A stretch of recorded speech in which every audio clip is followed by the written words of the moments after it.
다음 소식입니다. 문재인 대통령이 오늘 영내 포괄적 경제 동반자 협정, RCEP 협정에 최종 서명했습니다. 협상 시작 8년 만입니다. RCEP은 우리나라가 참여하는 최초의 다자간 자유무역 협정입니다.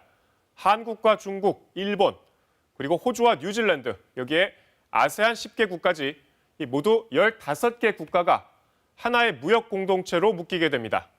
무역 규모와 GDP, 인구 등이 전 세계 30%가량을 차지하는 세계 최대 규모의 FTA가 탄생하는 겁니다.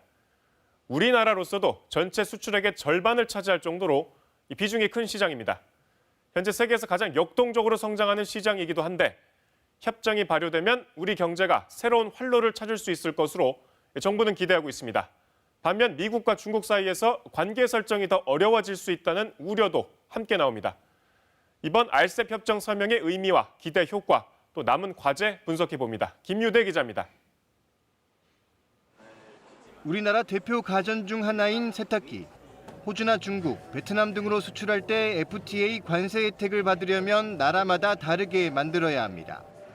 부품 비율 등 각 나라마다 요구하는 원산지 기준이 다르기 때문입니다. RCEP이 발효되면 회원국끼리는 동일한 원산지 기준을 적용받게 돼 이런 불편이 사라집니다. 또 RCEP 회원국에 진출한 국내 기업의 현지 공장도 관세 혜택을 받기가 수월해집니다.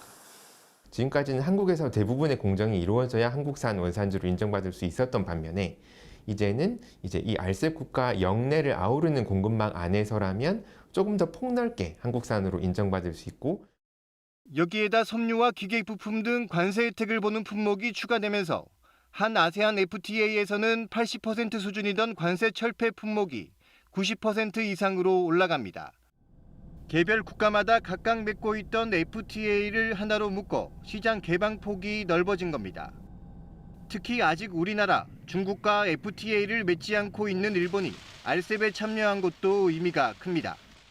이 한중일 3국이 이 경제 통합과 협력을 논할 수 있는 최초의 계기를 마련했다는 점에서 향후에 이걸 발전시킬 수 있는 여지가 굉장히 크다고 보여지고요.